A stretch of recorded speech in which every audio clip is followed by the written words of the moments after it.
Hi everyone, welcome back to this amazing platform Physics Wallah. और इस one shot में यानी कि द अनदर वन शॉट जो मैं आपके लिए लेकर के आई हूं एंड चैप्टर आपका रहेगा फिजिकल एंड केमिकल चेंजेस। तो इस लेक्चर में आपको रिवीजन में कराने वाली हूं इस पूरे ही चैप्टर का। अब हमारा जो टारगेट रहने वाला है कि इस लेक्चर से हमें क्या पढ़ने मिलेगा, क्या रिजल्ट, क्या आउटकम निकलने वाला है। अगर आप ये पूरा फोकस के साथ अगर अच्छे से समझ लेते हो तो आपका बहुत अच्छे से इस चैप्टर का रिवीजन हो जाएगा। प्लस जो भी आपके कॉन्सेप्ट्स हैं जिनको आपको लगता है कि यार समझ नहीं आते, तो वो आपको रटने पड़ रहे होते होंगे या नहीं भी होते होंगे, तो आपको यार रिवीजन प्रॉपर तरीके से मैं कराने वाली हूं, प्लस रटना कुछ नहीं पड़ेगा। ठीक है, तो स्टार्ट करते हैं विदाउट एनी फर्दर डिले। अब फिजिकल एंड केमिकल चेंजेस से आपको सीधा चेंजेस याद आता होगा। देखो, बहुत बार आपने ऑलरेडी ये चैप्टर पढ़ रखा है।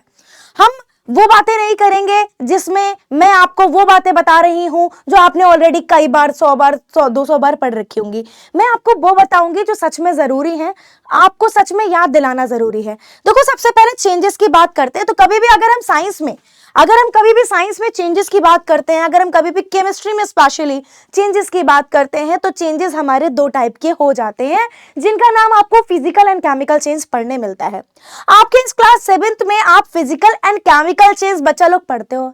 अब क्या है इनका ऑरा, क्या ऑरा मेंटेन करके रखते हैं ये हमारे सराउंडिंग में जितने भी टाइप के चेंजेस हो रहे हैं ना, उनमें से एक होते हैं। अब हमें ये फिगर आउट करना है कि ये फिजिकल क्यों बोला जाता है, इसको केमिकल क्यों बोला जाता है, या हम फिजिकल चेंजेस कैसे समझेंगे अगर कहीं चेंज हो रहा होगा, और अगर हम केमिकल चेंजेस को ढूंढना चाहेंगे तो कैसे ढूंढ पाएंगे अगर हमें कहीं चेंज होता हुआ दिखाई पड़ रहा होगा। तो नॉट ओनली फॉर एग्जाम के स्कोर के लिए, जस्ट फॉर नॉट दैट, हमें कुछ नॉलेज भी गेन करनी होती है यार। हम देखते ही बता दें these are the clues and this is the physical change and that is the chemical change, right. तो इस तरीके से आप थोड़ा सा समझते हुए चलोगे ना, तो आपको बड़ा मजा आएगा समझने में। चलिए, अब सबसे पहले हम बात करेंगे फिजिकल चेंजेस की। तो फिजिकल चेंजेस से मुझे तुरंत से ध्यान आता है कि बच्चों को यह बताना पड़ेगा, याद दिलाना पड़ेगा कि बेटा यहाँ पर लिखा हुआ होता है वर्ड फिजिकल, है ना। फिजिकल लिखा होता है, फिजिकल एंड चेंजेस लिखा हुआ होता है। तो चेंजेस तो सबको समझ में आते हैं, जीवन में होने वाले परिवर्तन, जाने अनजाने में, चाहते हो या ना चाहते हो, है ना। तो वो नेचुरल हो या आर्टिफिशियल हो, आप करा रहे हो या नेचुरली हो रहे हो आपके सराउंडिंग में, तो वो चेंजेस होते हैं, है ना। तो जिनमें से फिजिकल चेंजेस एक वन ऑफ देम एक चेंज है। तो फिजिकल हम क्यों कहते हैं? फिजिकल हम इसलिए कहते हैं कि अगर हमें कोई चेंज अपने आसपास में ऐसा होता हुआ दिखाई दे बच्चा लोग, जो कि फिजिकल प्रॉपर्टी में हो रहा हो, किसी सब्सटेंस की फिजिकल प्रॉपर्टी में चेंज हो रहा हो। फिजिकल प्रॉपर्टीज सारे बच्चे जानते होंगे, रिकॉल कर रहे होंगे कि मैम आपने फिजिकल प्रॉपर्टीज, ये जहां से भी आपने पढ़ा होगा वो बताई गई थी हमें कि फिजिकल प्रॉपर्टीज होती है जैसे किसी के शेप में, किसी के साइज में, किसी सब्सटेंस की स्टेट में, है ना, किसी सब्सटेंस के कलर में चेंज होना। तो चाहे उसकी फिजिकल स्टेट हो, चाहे उसका शेप हो या उसका साइज हो, this is the physical change, है ना। अच्छा, स्टेट तो सारे बच्चे जानते हैं ना कि फिजिकल स्टेट्स क्या होती हैं। फिजिकल स्टेट्स तो ये बच्चों वाला खेल हो गया, आपने क्लास 6 में ही पढ़ लिया था कि फिजिकल स्टेट्स क्या होती हैं। तो यार फिजिकल स्टेट की बात कर रहे हैं तो मैं आपको सॉलिड लिक्विड गैस के बारे में जरूर यहाँ पर बताऊंगी, है ना। तो जब हम लोग फिजिकल चेंज पढ़ेंगे ना, तो सॉलिड लिक्विड गैस भी आप देख लोगे। तो कहने का मतलब यह है कि फिजिकल चेंजेस क्या है, फिजिकल प्रॉपर्टीज में चेंजेस होना होता है, यानी कि जब हम ऑब्जर्व करते हैं किसी सब्सटेंस की फिजिकल प्रॉपर्टी में चेंज हो रहा हो। तो इसमें हमें कैसे कोर तरीके से समझना होगा कि यार फिजिकल चेंजेस क्या है। अगर हमारे पास में क्वेश्चन ये आए, और आता कैसे है मैं वो भी बताती हूँ, यहाँ से खूब क्वेश्चन आता है कि which one of the following is a physical change, या match the column 1 to column 2, है ना। और इधर दिया होता है कहीं पर एक जगह पे फिजिकल चेंज, उधर उसका एग्जाम्पल दिया रहता है। तो आपको मैच तो तभी कर पाओगे आप जब आपने इस कॉन्सेप्ट को अच्छे से पढ़ा होगा। तो चाहे वो एमसीक्यू हो, चाहे वो मैचिंग हो, चाहे वो फिल इन द ब्लैंक्स हो, या खुद वो ऐसे हो, है ना, या वीएसए हो, वेरी शॉर्ट आंसर्स हो, या लॉन्ग आंसर्स हो, बना तो आप तभी पाओगे जब आपका पूरा क्लियर आइडिया होगा कॉन्सेप्ट पे, एक आपको पूरा कॉन्सेप्ट का आइडिया होगा। तो देखो, सबसे पहले हम फिजिकल चेंज को समझ लेते हैं एंड उसमें भी टाइप्स ऑफ चेंजेस को हम उससे भी पहले समझेंगे। तो टाइप्स ऑफ चेंजेस क्या होते हैं जरा यहाँ पर देखिएगा। चेंजेस आपको अभी अभी बताया, changes transform substance from one form to another. Changes जो होते हैं वो किसी भी सब्सटेंस को एक फॉर्म से दूसरे फॉर्म में बदल डालते हैं, ये वही चेंजेस होते हैं। जैसे आप छोटे थे, आप बड़े हो रहे हो, आपकी हाइट चेंज हो रही है, आपका हेयर कट वो भी क्या है, आप जब कटिंग करा लेते हो हेयर्स की तो क्या होता है, शेप साइज चेंज हो जाता है, तो उससे भी एक चेंज होता बनता है ना। आपकी हाइट का चेंज होना एक चेंज है, that is the physical change, right. Okay, इसी तरीके से आप कभी आइस को मेल्ट होता पाते हो तो वो भी क्या है, एक फिजिकल चेंज है, क्योंकि उसकी फिजिकल स्टेट चेंज हो रही है, दैट्स इट। तो इस तरीके से फिजिकल चेंज को समझ रहे थे हम। या कह सकते हैं कि ओवरऑल अगर हम इसे कैटेगराइज ना करें, अभी सिर्फ हम चेंज बोलें तो चेंजेस को हम समझ रहे हैं। तो चेंज क्या है, एक ट्रांसफॉर्म होना सब्सटेंस का एक फॉर्म से दूसरे फॉर्म में। अच्छा, all things around us undergo changes, हमारे चारों तरफ जितनी भी चीजें हैं वो चेंजेस करवाती हैं, उनमें चेंजेस होता है नेचुरली या आर्टिफिशियली। अगर मेरे पास में ये फोन है भैया, महंगा फोन है, लेकिन थोड़ा बहुत महंगा फोन ले लिया है, तो फिलहाल तो इसको जो है, इसको अगर मैं ब्रेक कर दूं, करवाऊं, है ना, ये कर दूं, तो मैंने करवाया तो ये चेंज हो जाएगा ना। तो हमारे आसपास में ऐसा, मेरे पास सामने बोतल रखी हुई है, उस बोतल को भी अगर मैं चेंज करूं, पचका दूं उसको, बिल्कुल ऐसा डिफॉर्म कर दूं उसके शेप को, तो हो जाएगा, है ना। तो सारे ही हमारे चेंजेस हमें देखने को मिलते हैं। अच्छा देखो, changes are classified as desirable, undesirable, reversible, irreversible, exothermic, endothermic, physical, chemical. अच्छा, तो लेकिन मैम हम तो फिजिकल केमिकल की बात कर रहे थे डायरेक्ट। देखो होता क्या है ना, ये बहुत छोटे छोटे मामूली बिल्कुल चिंदी टाइप के चेंजेस हैं। जैसे लाइक याद करने के पर्सपेक्टिव से अगर मैं बताऊं तो ये बहुत ही नॉर्मल है, बहुत इजी है to learn, to understand, that's why कि हम लोग सीधा फिजिकल केमिकल चेंजेस पे जाने वाले होंगे। तो anyway, desirable, undesirable, reversible, irreversible क्या होते हैं ये आपको नाम से ही समझ में आ रहा होगा, बट फिर भी हम लोग पढ़ेंगे कि desirable changes and undesirable changes. या डिजायरेबल जो मेरी इच्छा है ऐसे चेंजेस हो रहे हैं, और अनडिजायरेबल जो इच्छा से बिल्कुल हटकर, भाई इच्छा है या नहीं है उससे कोई मतलब नहीं है, बट हो रहे हैं। तो changes we want and are useful to us, हम वही तो चाहेंगे चेंजेस जो हमारे लिए यूजफुल होंगे।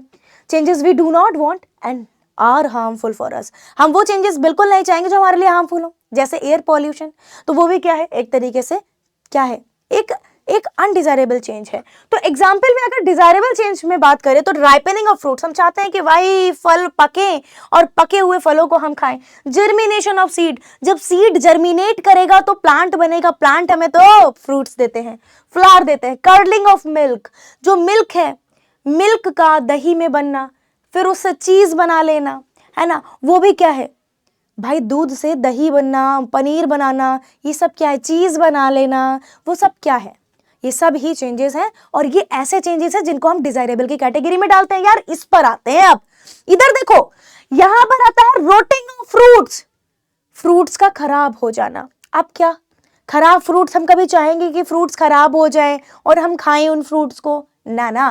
तो ये हमारे ऐसे जो एग्जांपल्स हैं, ये हमारे ऐसे चेंजेस हैं जो अनडिजायरेबल की कैटेगरी में आते हैं।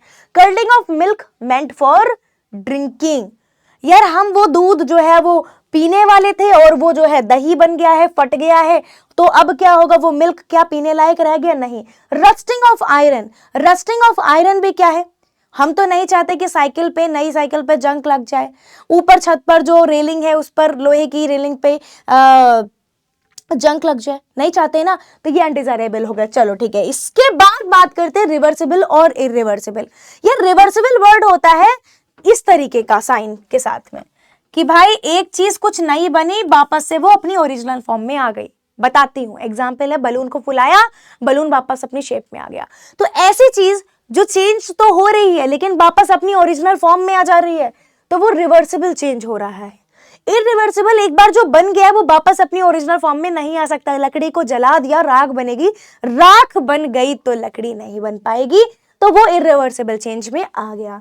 तो changes that can be reversed by changing condition, changing condition यानी कि आइस मेल्ट हुआ तो टेम्परेचर ज्यादा था, टेम्परेचर वापस कम किया, कंडीशन चेंज करी तो आइस फिर से बन गया, तो ये हो गया हमारा रिवर्सिबल।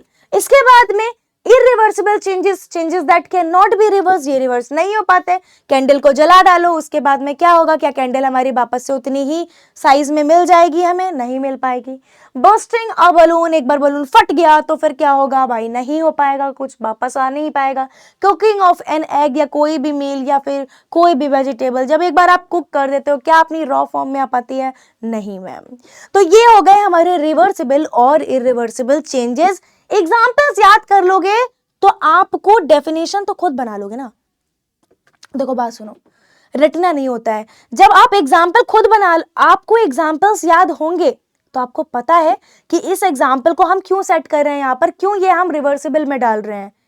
डेफिनेशन तो आपको ऑलरेडी आती ही है, तो उन चीजों पे फोकस करिए जो सच में इंपॉर्टेंट है ना।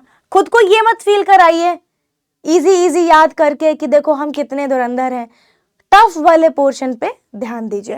एक्सोथर्मिक एंडोथर्मिक आते हैं यार। एक्सो जहां पर आपको देखिए मतलब रिलीज, रिलीज की बात हो रही है, और थर्मिक मतलब हीट, थर्मिक बोले तो हीट।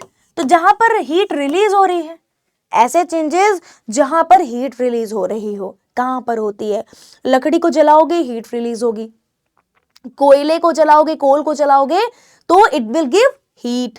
तो ये सारे चेंजेस हमारे हो गए exothermic changes, changes that release heat, burning of a candle, burning of fuels, fireworks. Endothermic पे आते हैं। एंडो मतलब कि एब्जॉर्ब करेगा, एब्जॉर्ब करेगा किस चीज को, थर्मिक यानी कि हीट। तो यहां पर हमारे एग्जाम्पल बन गए कुकिंग ऑफ फूड, इसमें क्या हीट चाहिए है, एब्जॉर्ब हो रही है। Boiling of water, melting of ice. Okay बेटा, तो ये यहां तक बिल्कुल एकदम tata finish, done and dusted. Okay, थोड़ा सा और समझते हैं। स्लो और fast, you know it. Okay, slow changes जो बहुत स्लो होते हैं, it will take so much time, है ना। एंड फास्ट जो बहुत जल्दी होते हैं, जैसे कि पटाखों को जलाओगे एकदम से बस्ट, लाइट, धुआं, पोल्यूशन जो भी है, गैसेस है ना निकलेंगी, है ना, लाइट निकलेगी, डस्ट और साउंड क्रिएट होगा, साथ में डस्ट नहीं गैसेस निकलेंगी, है ना।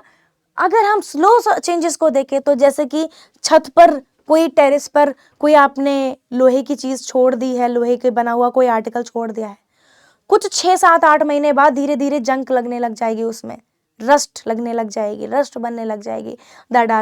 Those are the slow changes.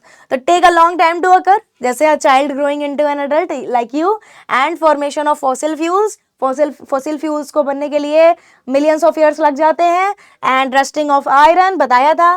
Fast changes happens quickly, and example में bursting of a cracker, burning of paper, lightning on electric bulb. बताइए इसमें मैं क्या ही आपको बताऊं, क्या ही बताऊं मैं आपको, कितना बच्चों वाला है ना। आगे चलते हैं। नेचुरल मैन मेड चेंजेस भी यार याद ही कर लो। नेचुरल और मैन मेड, नेचुरल मतलब जो नेचुरली हो रहे हैं, या ड्रॉट सिचुएशन आ गई यार, पानी की कमी हो गई है, एक वो चेंज आया, अर्थक्वेक आ गया, सीजन का चेंज होना। ये विंटर कौन ला रहा है यार, कोई बैठा है जो स्विच दबा रहा है, अब भाई विंटर का मन है, अब भाई समर का मन है, ये तो हो रहा है ना नेचुरली। अच्छा, night, day and night, growth of living things, ये सारी ही चीजें नेचुरली हो रही है, बट ये नेचुरली नहीं हो रहा है। बिल्डिंग अ हाउस, एक घर का बनना, मेकिंग अ चपाती, गोल रोटी एकदम बढ़िया बना रही है मम्मी गर्मा गर्म, ये सब क्या है, या घर में जो भी बनाता हो, है ना। तो मैन मेड चेंजेस यार ये होते हैं caused by human activities, simple. वही अगेन के एग्जाम्पल पे याद रखिए, periodic and non periodic. Periodic का मतलब है कि सेम इंटरवल में वो चीज होती चली जा रही है। नॉन पीरियोडिक कोई फिक्स टाइम नहीं है। Happen at a regular interval, जैसे कि change of day and night regular है, चेंजेस ऑफ सीजन रेगुलर है, full moon and new moon regular है। नॉन पीरियोडिक में do not happen at a regular interval, fix नहीं है। Landslide कभी भी हो सकता है, सडन रेन, अर्थक्वेक कभी भी आ सकता है, थंडर कभी भी आ सकता है, लाइटनिंग कभी भी आ सकती है। वाह वाह वाह। चलिए, तो मैम हम तो बात कर रहे थे फिजिकल चेंज की, चलिए आइए फिजिकल चेंज पढ़ लेते हैं बहुत ही आसान तरीके से। अब बचा है हमारा फिजिकल एंड केमिकल चेंज का पोर्शन। यार फिजिकल एंड केमिकल चेंज में ऐसा क्या मैं आपको पढ़ा दूं, आप सोच रहे होगे ना मैम ऐसा कुछ पढ़ा दो जो एग्जाम में फंस जाए हमारा, एग्जाम में आ जाए हमारा, प्लस नॉलेज भी, knowledge that is also important. चलिए आइए, वैसे ही पढ़ाऊंगी मैं। देखो यहाँ पर क्या होगा कि देखो सबसे पहले चेंजेस तो आप सब समझ गए हो कि चेंजेस क्या होते हैं, है ना। जिस चेंजेस में आपने 2 तरीके के मेजर चेंजेस पहले ही सुन लिए, फिजिकल और केमिकल चेंज। फिजिकल चेंज उसको कहते हैं जहां पर फिजिकल प्रॉपर्टी में चेंज होता है, और फिजिकल प्रॉपर्टीज वो होती हैं जहां पर शेप, साइज और स्टेट में चेंज हो रहा हो। ठीक है, आइए चलिए तो सबसे पहले एग्जांपल सेट करते हैं। जैसे मेल्टिंग ऑफ बटर, बटर का, घी का मेल्ट होना, तो इसकी स्टेट चेंज हो रही है, यस और नो। सॉलिड से क्या बन रहा है, लिक्विड टाइप में। Freezing, freezing of water, water का फ्रीज होना, चेंजेस भी हुआ, चेंज भी हुआ और स्टेट भी चेंज हुई। Folding of paper, shape change हो गया। किसी पेपर को आप जब फोल्ड कर देते हो तो शेप चेंज हो जाता है। पेपर ढूंढ रही थी मैं, वैसे मिल जाएगा, तो खुद करके देखो, खुद से बताओ। तो changes in physical property like shape, size, state without forming a new substance is called the physical change. One new point is now added, क्या कि without forming a new substance. यार फिजिकल चेंज की खास बात यह है, आप देखोगे कि यहां पर फिजिकल प्रॉपर्टी तो चेंज होती ही होती है, साथ में आपको ये पॉइंट याद रखना पड़ेगा यहां पे कि फिजिकल चेंज में कुछ भी नया नहीं फॉर्म होता है। जो आपका था वही रहेगा सब्सटेंस। पेपर था, पेपर है, पेपर रहेगा, कुछ भी नया फॉर्म नहीं होता। जैसे कि मेल्टिंग ऑफ बटर, बटर था, बटर है, बटर रहेगा। पानी था, पानी है, पानी रहेगा। पेपर था, पेपर है, पेपर रहेगा। चलिए अब देखो यहाँ पर कुछ कैरेक्टरिस्टिक्स को हम फिजिकल चेंजेस की देखते हैं। Those are the most important part of this chapter, क्योंकि सीधा डायरेक्ट क्वेश्चन पूछा जाता है, यहीं से ही अलग अलग क्वेश्चन फॉर्म करवा दिए जाते हैं। तो जितने अच्छे से पढ़ लोगे आपके लिए फायदा है। अब यहाँ पर देखो भाई, अब ये जो फिजिकल चेंजेस होते हैं ये क्या क्या करवाते हैं, अतरंगी चीजें। देखो एक तो no new substance is form, कोई सब्सटेंस तो फॉर्म होता नहीं है यहाँ पे। दूसरी तो चीज ये हो गई कि भाई एक तो फॉर्म कुछ होता नहीं है नया, टेम्पररी है, यूजुअली रिवर्सिबल है बाय चेंजिंग कंडीशन, यानी कि टेम्पररी है भाई। मतलब कहने का यह है चेंज तो हो रहा है, लेकिन अगर तुम थोड़ा सा बहला फुसला लोगे तो वापस से सही भी हो जाएगा, अपनी उसी कंडीशन में आ जाएगा। गुस्सा हो, मम्मी ने थोड़ा सा मनाया, मान जाते हो ना, वैसा वाला। तो टेम्पररी है, यूजुअली रिवर्सिबल है ना। तो यूजुअली रिवर्सिबल का मतलब क्या हुआ कि हमेशा नहीं, लेकिन यूजुअली यानी कि कभी कभी, ज्यादातर आप देखते हो कि रिवर्सिबल आपको मिलता है ना। जैसे कांच का टूटना, कांच का टूटना जो है, breaking of glass is a physical change, yes और नो। कांच था, कांच है, कांच रहेगा, शेप में चेंज हुआ, चेक चेक, फिजिकल चेंज। लेकिन यार ये वापस से उसी फॉर्म में नहीं आ पाएगा, मार अलग लग जाएगी। तो कहने का मतलब ये है कि फिजिकल चेंज में आपको रिवर्सिबल की जो कंडीशन है वो यूजुअली लगाना पड़ता है कि यूजुअली ये रिवर्सिबल होते हैं, है ना। चलिए नेक्स्ट है कि अगर हम इसका केमिकल कॉम्पोजिशन की बात करें कि इसके केमिकल कॉम्पोजिशन कैसा रहता है, तो इनका केमिकल कॉम्पोजिशन सेम रहता है। मैम केमिकल कॉम्पोजिशन देखो, पहले भी शायद आपने ये वर्ड पढ़ा हो, आपको ना समझ में आया हो। केमिकल कॉम्पोजिशन का मतलब है, जैसे एग है, एग के अंदर जो उसका स्टफ है, जो भी कॉम्पोजिशन है वो वही रहेगा, कुछ बदल नहीं जाएगा। ठीक, सॉरी क्या बोला मैंने, अरे एग क्या बोल दिया, अरे रुक जाओ। जैसे केमिकल कंपोजिशन, फिजिकल चेंज की बात हो रही है, तो केमिकल कंपोजिशन क्या है, फिजिकल चेंज में जब भी आप किसी का केमिकल कंपोजिशन देखोगे, जैसे कि पेपर था, बटर था, तो उसका जो केमिकल कंपोजिशन यानी कि जिस चीज से वो मिलकर के बना है, जिस चीज से वो कंपोज हुआ है, वो नहीं बदलेगा, वो वही रहेगा, है ना। तो वही हमने बोला था ना कि कुछ भी न्यू फॉर्म नहीं होगा। न्यू तो तब फॉर्म होगा जब केमिकल कंपोजिशन चेंज हो जाए। अब यहां पर बेटा केमिकल कंपोजिशन चेंज ही नहीं हो रहा, कुछ न्यू फॉर्म ही नहीं हो रहा, समझ पा रहे हो। चलो, मे और मे नॉट चेंज प्रॉपर्टीज, ये प्रॉपर्टीज को चेंज कर भी सकता है, नहीं भी कर सकता है। मे और may not change properties like state, colour, smell. मतलब कि कहने का मतलब ये है कि ये अपनी प्रॉपर्टी को चेंज करता भी है किसी किसी कंडीशन में, किसी किसी कंडीशन में नहीं भी कर पाता। ठीक है, तो यहां पर सबसे इंपॉर्टेंट जो प्रॉपर्टी है 1 2 3, ये बहुत इंपॉर्टेंट है। मे और may not involve a change in energy, अगर कहीं फिजिकल चेंज हो रहा है तो वहां एनर्जी हो भी सकती है चेंज और नहीं भी हो सकती है। मे और may not involve a change in energy, है ना, कि एब्जॉर्ब, कहीं पे हीट एब्जॉर्ब हो रही है या नहीं हो रही है, तो क्या रिलीज हो रही है, तो ये देखने को मिल भी सकता है, नहीं भी, बिल्कुल इसके तरह। ठीक है, चलिए यहां तक समझ में आया है? तो अब क्यों ना हम लोग मेल्टिंग की बात कर लें, छोटी छोटी टर्म्स, छोटी छोटी डेफिनेशंस जो आपके एग्जाम में पूछ ली जाती हैं उनकी बात कर लें। ऑल्दो ये आप लोगों ने मैटर चैप्टर में पढ़ रखा है। तो मेल्टिंग क्या होती है? A solid turn into a liquid on heating. हम डायरेक्ट बात करेंगे, आप मैटर में ऑलरेडी पढ़ चुके हो। तो हीट करने पे जब कोई सॉलिड लिक्विड में कन्वर्ट होता है तो वो मेल्टिंग प्रोसेस होती है। एग्जाम्पल आपको पता ही है, ice melt into water at room temperature. अच्छा, नो न्यू सब्सटेंस फॉर्म, कुछ भी न्यू सब्सटेंस नहीं फॉर्म हुआ, रिवर्सिबल भी है, कूलिंग करवाने पे वापस वही सब्सटेंस मिलेगा। क्या है? एक फिजिकल चेंज है, यानी कि फिजिकल चेंज में मेल्टिंग प्रोसेस इन्वॉल्व रहती है। Temperature stage constant during melting. Melting के टाइम पर जो टेम्परेचर है वो कांस्टेंट रहता है। टेम्परेचर जो है कांस्टेंट हो जाए, कहने का मतलब ये है कि बर्फ ने पिघलना शुरू किया, एक टाइम पर जो है टेम्परेचर उसे मिलेगा और वो बर्फ था, बर्फ को बाहर निकाला, उसे टेम्परेचर मिला, कांस्टेंट टेम्परेचर पे उसने मेल्ट करना स्टार्ट कर दिया।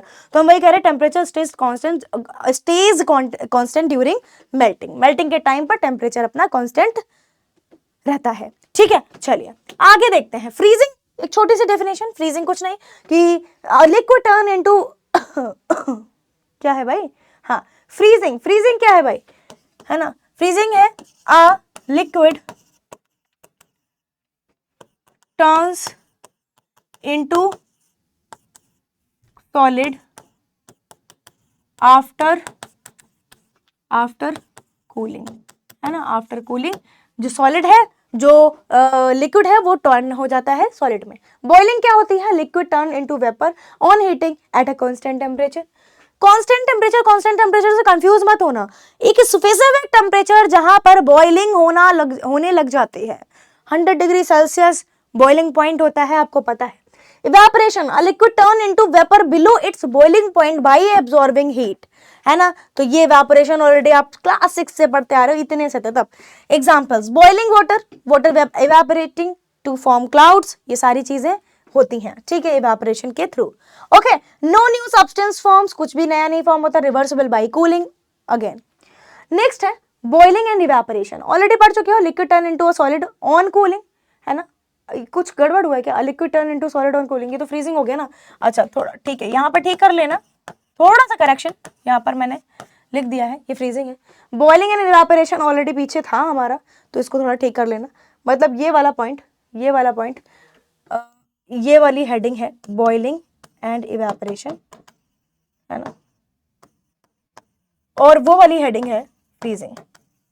अदला बदली हो गई भाई, अदला बदली हो गई, ठीक है, कोई दिक्कत नहीं है। लेकिन चलो, कंडेंसेशन क्या होता है? ऑलरेडी आपको पता है कि vapour turn into liquid on cooling. तो उसमें क्या होता है, जो वाटर वेपर होता है कूल्स डाउन एंड वो वाटर ड्रॉपलेट फॉर्म करता है, that is called the condensation. Okay, तो एग्जांपल, वाटर ड्रॉपलेट हो ना, कोल्ड ग्लास, जो आप कोल्ड ग्लास जो होता है उसके चारों तरफ आप वाटर की ड्रॉपलेट्स देखते हो, है ना। जब उसे निकालते हो फ्रिज से या नॉर्मल टेम्परेचर पे लेकर के आते हो ठंडे कूलिंग वाली जगह से, तो होता क्या है कि एक्चुअल में जो वाटर होता है, वाटर का जो ग्लास होता है या बॉटल होती है, वो उसके कांटेक्ट में वाटर वेपर आता है सराउंडिंग का, और ग्लास होता है ठंडा। तो जैसे ही ठंडे ग्लास के पास में वाटर वेपर आता है, खुद भी ठंडा हो जाता है और वो वाटर ड्रॉपलेट में कन्वर्ट हो जाता है। वही वाटर ड्रॉपलेट हमें ग्लास पर, बॉटल पर देखने को मिलती है। वो बॉटल की नहीं होती है, वो ग्लास की नहीं होती है, बल्कि वो वाटर वेपर ठंडा हुआ होता है, ठीक है। No new substance form, reversible by heating.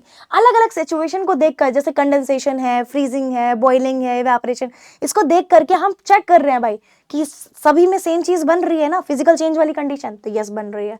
Okay, sublimation देखते हैं। A solid turn directly into vapour on heating without becoming liquid, directly.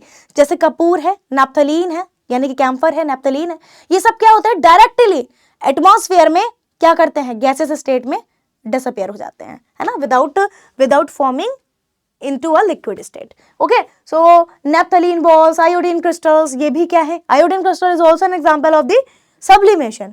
ये iodine crystal भी सेम sublimation कराते हैं। तो याद, examples are very very important. No new substance form, reversible by cooling. Okay, तो मतलब यहाँ पर भी देखो, ये रिवर्सिबल भी होता है, डिपोजिशन हो जाता है, मतलब आफ्टर कूलिंग, हीट कराने पर ये सब्लिमेशन होता है ना, लिखा भी है यहाँ पर ऑन हीटिंग, है ना। तो लेकिन जब हीट नहीं करवाई जाएगी, कूलिंग प्रोवाइड की जाएगी, तो वापस से हमें वो सब्सटेंस मिल भी जाता है ना। बट ये तो अंडर, बिल्कुल आपको अपने दिमाग में, आंखों के सामने ये चीज कराओगे तब होगा। एक बार एटमॉस्फेयर में चला गया, अगर आपने नैप्थलीन बॉल कहीं डालकर छोड़ दी है ना, जस्ट फॉर द कि चूहे वगैरह ना आए, तो तब उस कंडीशन में तो आपको सब्लिमेशन होता हुआ दिखाई देगा। उसका रिवर्स तभी आप करा पाओगे जब आप खुद बैठोगे सेटअप पूरा लेकर के कि भाई इसको वापस भी लाना है ना, कूलिंग कराओगे। वो मैंने एक बार कराया भी था, एनीवेज देखा होगा आपने भी। तो केमिकल चेंज की बात करते हैं। अब लास्ट टॉपिक हमारा केमिकल चेंज क्या होते हैं, कैसे चेंज होते हैं, जिन्हें हम केमिकल बोल रहे हैं, केमिकल चेंजेस बोल रहे हैं। चेंजेस तो समझ में आ गया, लेकिन ये केमिकल का क्या फंडा है, क्या मांजरा है। देखो केमिकल क्या होता है, केमिकल चेंजेस मतलब किसी भी सब्सटेंस के केमिकल कॉम्पोजिशन में चेंजेस हो जाना, किसी भी सब्सटेंस की केमिकल कॉम्पोजिशन में चेंजेस देखने को मिलना। जैसे अभी हम लोग पीछे देख रहे थे कि उसके केमिकल कॉम्पोजिशन में कोई चेंजेस नहीं था, उसकी कॉम्पोजिशन में, उसके केमिकल कॉम्पोजिशन बोलो या कॉम्पोजिशन में कोई चेंजेस नहीं थे, लेकिन यहाँ पर केमिकल कॉम्पोजिशन विल चेंज, है ना, और फॉर्म न्यू सब्सटेंस। यहाँ पर केमिकल कॉम्पोजिशन अगर चेंज होगा तो न्यू सब्सटेंस भी बनेगा। जैसे कुकिंग ऑफ एग, है ना, ये सेट वहां पे कर दिया था, केमिकल ध्यान में आ रहा था। तो कुकिंग ऑफ एग, है ना, कुकिंग ऑफ अ वेजिटेबल, इनके केमिकल कॉम्पोजिशन में चेंज हो रहा है एंड न्यू सब्सटेंस फॉर्म हो रहा है, एंड ये इरिवर्सिबल है बिकॉज ये अपने न्यू फॉर्म में, बिकॉज ये अपने प्रीवियस फॉर्म में नहीं आ सकते। ठीक है, कितना इजी हो गया आपके लिए। अगर आप एक चीज को ध्यान से समझ लेते हो तो दूसरा आपके लिए ऑलरेडी इजी हो जाता है। चलिए आइए देखते हैं। तो a chemical change happens when two और मोर सब्सटेंस, दो या दो से ज्यादा सब्सटेंस रिएक्ट करते हैं टुगेदर, है ना, टू फॉर्म वन और मोर न्यू सब्सटेंस। मैम आप तो कह रहे थे केमिकल चेंजेस, केमिकल कंपोजिशन में चेंजेस, मतलब बेटा यही हुआ कि जब आपने दो या दो सब्सटेंसेस को रिएक्ट करवाया या वो आपस में हुए, तो होगा क्या कि उनके केमिकल कंपोजिशन में चेंज होगा। वो एक साथ एक न्यू सब्सटेंस को, एक या एक से ज्यादा न्यू सब्सटेंस फॉर्म करेंगे और वो क्या करेंगे, केमिकल चेंजेस करेंगे। तो जैसे एक बहुत ही बेहतरीन एग्जांपल याद आया मुझे कि जब आप लकड़ी को जलाते हो, वुड की बर्निंग करवाते हो, वुड को बर्न करने के लिए आपको क्या चाहिए, किसी भी चीज को बर्न करने के लिए आपको क्या चाहिए, मैम ऑक्सीजन चाहिए। तो जब आपको ऑक्सीजन चाहिए है तो आप जब बर्न कराओगे, बेटा वुड को बर्न कराओगे, तो आपको यहाँ पर कार्बन डाइऑक्साइड गैस मिलेगी, कार्बन डाइऑक्साइड गैस मिलेगी, है ना, प्लस आपको बहुत सारी और भी चीजें, हीट वगैरह रिलीज होगी। तो कहने का मतलब यह है कि आपने दो या दो सब्सटेंस को जब रिएक्ट होते हुए देखा ऑन प्रोवाइडिंग हीट, तो हुआ क्या कि कार्बन डाइऑक्साइड फॉर्म हुआ, है ना, एंड लाइट यहाँ पर लिख देते हैं, लाइट ज्यादा इंपॉर्टेंट है, हीट तो हमने यहाँ लिख ही दिया। तो लाइट जो है निकलती है and carbon dioxide and other जो हमारी गैसेस हैं वो निकलती हैं। ठीक है, तो ये आपको याद रहेगा, ये याद रहेगा, ये याद रहेगा, ये याद रहेगा। ओके, केमिकल कॉम्पोजिशन में हम लोग थोड़ा सा और बढ़ते हैं। तो for example when banana ripen, जब केला जो है राइपन होता है, good green raw banana turn into yellow, yellow में वो कन्वर्ट होने लग जाता है and with a different taste, उसका टेस्ट अलग होता है, स्मेल अलग होती है, टेक्सचर। कच्चे वाले केले का तो लोग सब्जी भी बनाते हैं, लेकिन पके हुए केले की तो कभी नहीं बना सकते ना, कंपोजिशन चेंज हो गया। In a chemical change the molecule of the original substance, chemical change में जो मॉलिक्यूल होते हैं ओरिजिनल सब्सटेंस के, वो उनके साथ में क्या होता है भाई, मॉलिक्यूल ऑफ द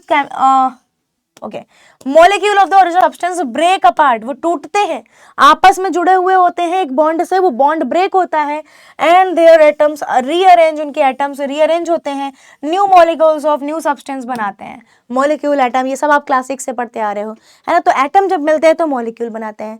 तो मॉलिक्यूल ब्रेक हो रहे हैं यानी कि एटम्स भी अलग अलग हो रहे हैं, ब्रेक हो रहे हैं और आपस में रीअरेंजमेंट हो रहा है एटम्स का, तो मॉलिक्यूल्स भी नए फॉर्म हो रहे हैं। तो this process involves breaking old chemical bond, इस प्रोसेस में ओल्ड केमिकल बॉन्ड्स की ब्रेकिंग होती है बिटवीन एटम्स, है ना, एटम्स के बीच बॉन्ड्स होते हैं जिनके थ्रू वो जुड़े हुए होते हैं, जिसको हम फोर्स ऑफ अट्रैक्शन नाम दे रहे होते हैं। ठीक है, making new chemical bond to create a new substance. यार एटम के बीच में एक बॉन्ड रहता है ना, और उस बॉन्ड के थ्रू ही वो आपस में दे आर हेल्ड टुगेदर।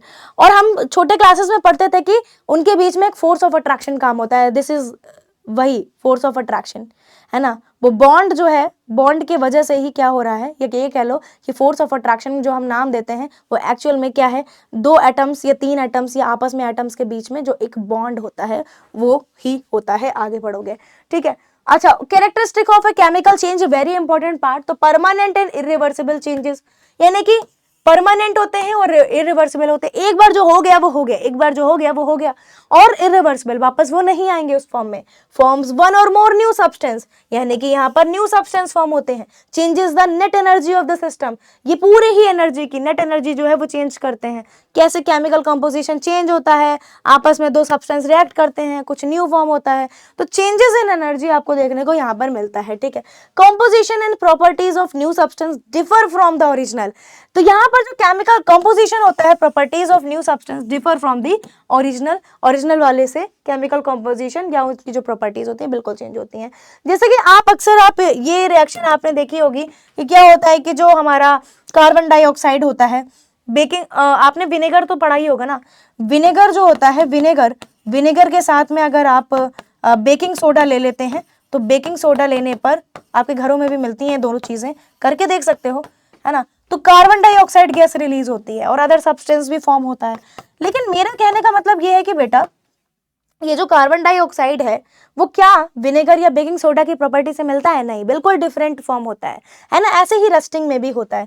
तो चेंजेस, अब नेक्स्ट पढ़ते हैं, change in mass of individual substance but total mass remains the same, यानी कि इसका जो मास होगा वो इसके मास से बिल्कुल अलग होगा। लेकिन अगर हम दोनों के मास को टोटल कर दें तो टोटल जो इधर मास होगा, यानी कि जो रिएक्टेंट का मास होगा, वही टोटल प्रोडक्ट का मास होगा। यानी कि मास कंजर्वेशन यहाँ पर आपको समझ में आया होगा कि मास कंजर्व होता है, टोटल मास जो होता है वो कंजर्व रहता है, ठीक है। तो वो आप जो कि आप आगे पढ़ोगे भी, केमिकल रिएक्शन में मैंने ऑलरेडी आपको पढ़ाया है, केमिकल रिएक्शन नहीं सॉरी, वो तो आप 8th में पढ़ोगे।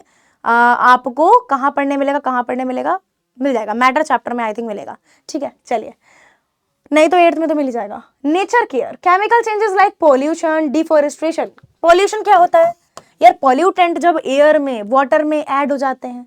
डिफॉरेस्टेशन, जब पेड़ों की कटाई होती चली जा रही है तो एनवायरमेंट के लिए हार्मफुल होते हैं, है ना। तो मेजर्स क्या हो सकते हैं कि हम कम से कम रिड्यूस करें वेस्ट को फेंकना इधर उधर, यूज इको फ्रेंडली प्रोडक्ट्स, हम वैसे प्रोडक्ट्स लें जो इको फ्रेंडली हो, जिससे नेचर को कोई नुकसान ना हो, प्लांट करें ट्रीज को। तो ये हमारे कुछ नेचर केयर है कि हम कैसे नेचर की केयर कर सकते हैं। ओके, नाउ अब हमने ये सीख लिया कि what are the changes, what are the physical change, what are the chemical change. The last part is कि how to know chemical change has occurred. हमें कैसे पता चलेगा कि अगर कहीं पे केमिकल चेंज हो रहा है तो क्या वो केमिकल चेंज है, मतलब कहीं अगर चेंज हो रहा है तो क्या सच में वो केमिकल चेंज है? तो कैसे पता चलेगा? देखो भाई, अगर कहीं पर केमिकल चेंज हो रहा है तो मैम न्यू सब्सटेंस फॉर्म होगा, क्या बात है। अगर कहीं पर केमिकल चेंज हो रहा होगा तो वहां पर गैस निकल रही होती है, या लगाया है मैंने, या फिर कलर चेंज हो रहा होता है, या फिर फॉर्मेशन ऑफ प्रेसिपिटेट हो रहा होता है। प्रेसिपिटेट क्या होता है? आप कोई रिएक्शन ऐसी भी देखते होंगे जिसमें कुछ मिलाने पर यहां पर आपको कुछ रेसिड्यू मिलता है। वो रेसिड्यू जो होता है वो इनसॉल्युबल पार्ट होता है, इनसॉल्युबल सब्सटेंस होता है, जो क्या हो जाता है वो नीचे जाकर के सेटल डाउन हो जाता है। उसी को ही हम रिएक्शन में प्रेसिपिटेट कहते हैं, ठीक है। हीट प्रोड्यूस हो सकती है, लाइट प्रोड्यूस हो सकती है, साउंड प्रोड्यूस हो सकता है, न्यू स्मेल कोई आ सकती है। अब हो सकता है इनमें से 2-3 चीजें एक साथ मिल जाए देखने को, हो सकता है एक एक कोई मिले, तो वो आपका केमिकल चेंज होगा।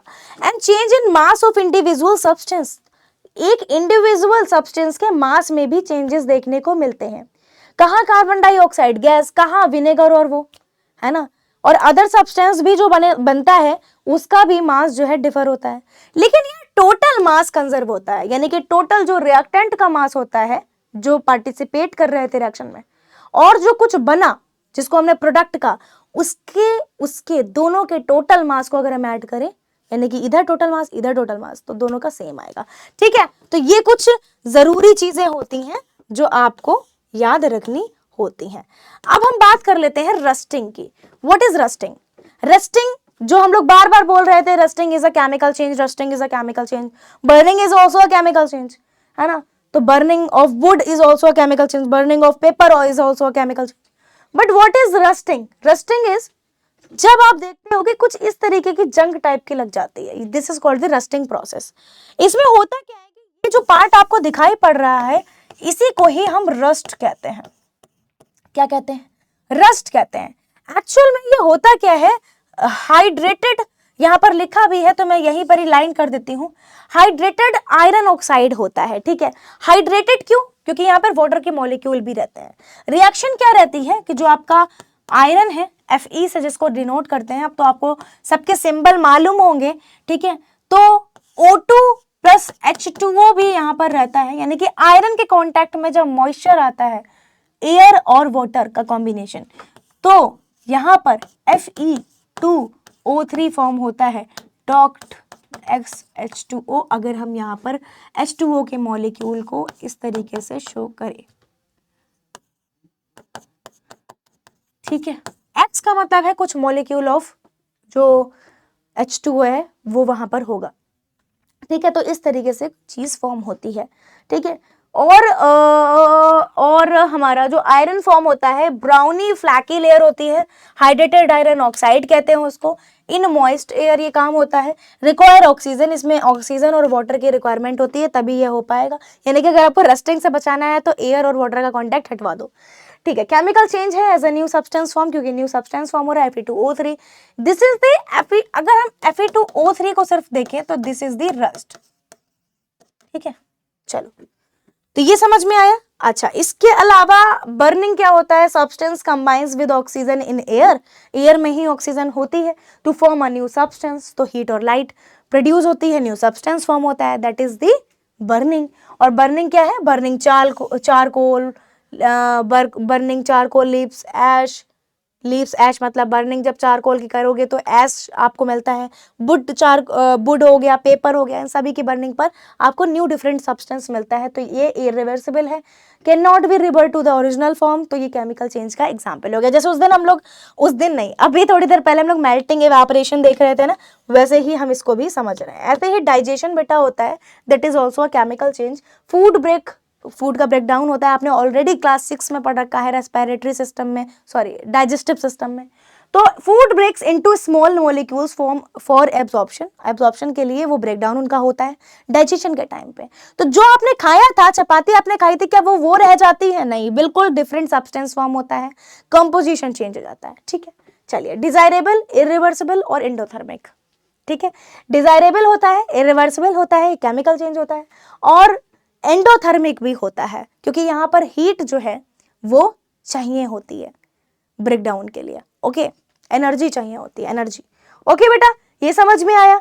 ऐसे ही बेटा लास्ट आपका रेस्पायरेशन भी समझ लीजिए। रेस्पायरेशन में ब्रेक्स डाउन फूड का ब्रेकडाउन होता है to release energy, carbon dioxide and water, ठीक है। तो ये रेस्पायरेशन होता है, ओके।